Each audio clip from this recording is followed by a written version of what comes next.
கார்த்தி அண்ணனும் எல்லாருமே வந்து பார்த்தீங்க அப்படின்னா பாலெல்லாம் வந்து வெள்ளிக்கிழமை வச்சுக்கலாமே, வியாழக்கிழமை வச்சுக்கலாமே அப்படின்னாங்க. நான் எப்பயுமே வந்து ஒரு கூட்டம் போடணும் வரணும் அப்படின்னாலாம் நான் 2 மாதத்துக்கு முன்னாடியோ 3 மாதத்துக்கு முன்னாடியோ 10 நாளைக்கு முன்னாடியெல்லாம் சொல்லவே மாட்டேன். 5 நாள் 4 நாள் 3 நாளைக்கு முன்னாடி தான் சொல்லுவேன். ஏன் அப்படி சொல்லுவேன் அப்படின்னா, அப்போ தான் நம்மளுடைய பலம் என்னான்றது தெரியுன்றதுக்கோசம் சொல்லுவேன்.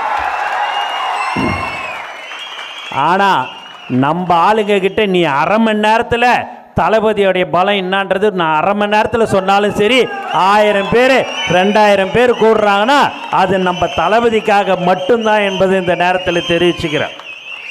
எங்கே பார்த்தாலும் பயங்கரமான வரவேற்பு. பார்த்தீங்கன்னா பேப்பரில் சிறப்பு மலர் இப்படியெல்லாம் கொடுத்துருக்கிறார்கள் என்று சொன்னால் இந்த ஆனந்தக்காக அல்ல, இது முழுக்க முழுக்க தளபதிக்காகத்தான் என்பதை இந்த நேரத்தில் நான் தெரிவித்துக் கொள்கிறேன்.